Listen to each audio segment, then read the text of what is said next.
Madam, आज किस तरह का ये कार्यक्रम हुआ है, किसकी याद में ये कार्यक्रम मनाया गया? आज ये कार्यक्रम जो है ये मशायरा है और याद खलील में है। खलीलुर रहमान साहब जो शायर थे बहुत बड़े, और मेरे ससुर साहब भी थे, उनकी याद में ये उर्दू एकेडमी ने मशायरा कराया है, जिसमें कि आपने देखा काफ़ी शायर आए हैं और वो खुद भी अपने आप में बहुत बड़ा मुकाम रखते थे अदब में। और मैंने उनके लिए किताब भी उनके इंतकाल के बाद शाये की थी। उनकी सारी जो शायरी थी उसको एक जगह इकट्ठा करके इंतखाब कलाम खलील नाम से एक बुक छपवाई थी, मुरत्तब की थी, और उसका एक बड़ा इजरा कराया था नगर पालिका में। तो उसको हमने एक तरह से उस दिन के लिए भी याद किया था कि क्योंकि सराय तरीन में बहुत ज़्यादा पॉल्यूशन है, लोग ऐसे ही बैठ के सींग सीप का काम करते हैं, तो इसलिए मैंने उस दिन को एक हम लोगों ने फ्री, जब तक इतना लोग मास्क को नहीं जानते थे, वो कोरोना के बाद जाने हैं, उसमें हमने मास्क डिस्ट्रीब्यूट कराए थे उस दिन में, इजरा के दिन के उनको खलील साहब को याद भी रखा जाएगा और एक अच्छा काम भी हो जाएगा कि वो मास्क चेहरे पर लगा के लोग सीप और सींग का काम करेंगे, जिससे वो बहुत ज़्यादा बीमारियों से बच जाएंगे। तो आज ये प्रोग्राम उन्हीं की याद में है और मैं ख़ास तौर से बहुत शुक्रिया अदा करना चाहती हूँ उर्दू एकेडमी का और उस एनजीओ का जिसने बाबा को, मैं बाबा कहती थी, खलीलुर रहमान साहब को याद रखा और आज उनको इस तरह खिरादे अकीदत पेश की। एक बार फिर बहुत शुक्रिया। आज कौन कौन मेहमानों खुसूसी यहाँ हैं? आज वशिष्ठ साहब हैं, आज यूसुफ साहब हैं जो कांग्रेस के हैं और शायर हैं, और उनके खुद के बेटे हैं अकीलुर रहमान साहब, क्योंकि और सभी हमारे जितने लोग हैं, आप सब लोग भी हमारे लिए तो सब चीफ गेस्ट हैं। खास तौर से इस प्रोग्राम में जो भी तशरीफ लाया है वो हमारे लिए काबिल कदर है, क्योंकि मेरे घर का प्रोग्राम है। और खलीलुर रहमान साहब का कोई ऐसा शेर जो लोग अभी तक याद करते हों? खलीलुर रहमान साहब की शायरी, एक तो उनका शेर है जो उनके वो थे उस्ताद कह सकते हैं, जिन्होंने के शायरी में नई चीज़ जोड़ी थी।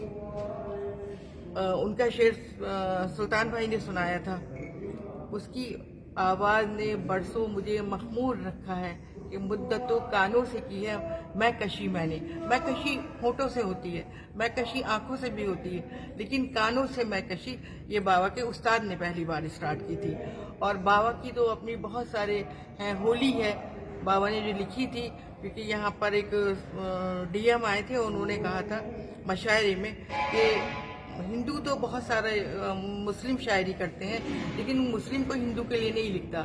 वो फिर नेक्स्ट डे हमारे यहाँ रुके थे और नेक्स्ट डे बाबा ने एक बोली लिखी थी, मेरी पिचकारी के रंग, और वो उसको सुनाई थी और वो अवार्ड के लिए भी गई थी, लेकिन बाबा का इंतकाल हो गया और वो अवार्ड वगैरह उनको नहीं हो पाया था।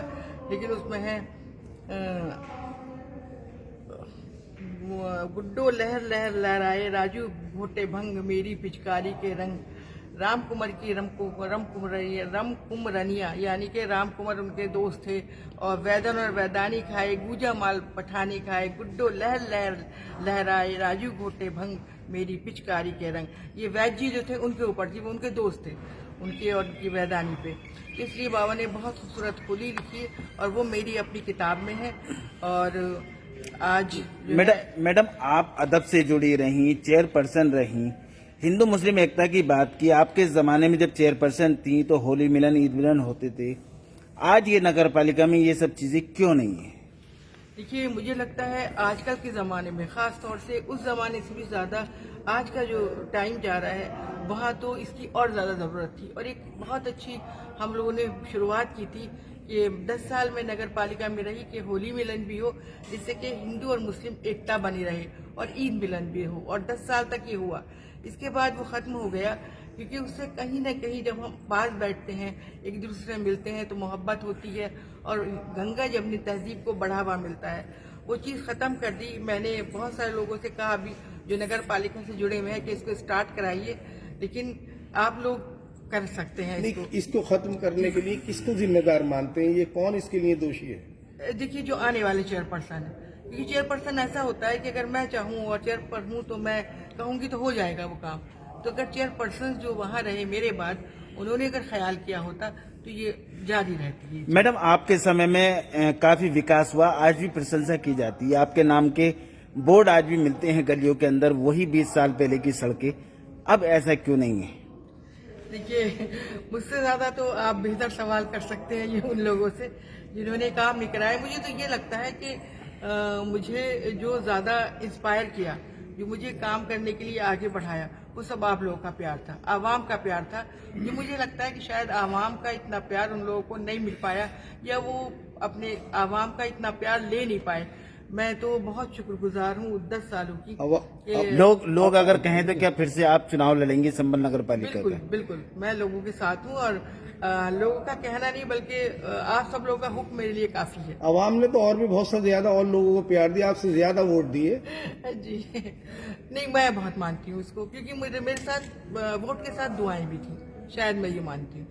बहुत हर उन बुजुर्गों ने, जो माओं ने, जो घर में बैठी थी, जो इतनी कमर झुकी हुई थी कि शायद वोट भी नहीं डाल सकती थी, लेकिन मेरे वोटों की बरकत के लिए शायद उन्होंने दुआ की, और आप सब लोगों की मोहब्बत के लिए। तो मैं इसको अपना सरमाया मानती हूँ जिंदगी का। चेयरमैनी चुनाव के लिए क्या तैयारियां हैं आपकी? मेरी तैयारी तो अभी नहीं है, मुझे तो आप सब लोग के हुक्म का इंतजार है, आप लोग करेंगे। आप सोशल और मीडिया- तैयारी आप ही लोगों को करनी है, मुझे अब भी तैयारी नहीं करनी, मैंने पहले भी तैयारी नहीं की। मुझे आप लोग कहेंगे तो आप लोग मेरी तैयारी करेंगे, और जब आप लोग कहेंगे तो इंशाल्लाह अल्लाह ताला जिताएगा भी। ठीक।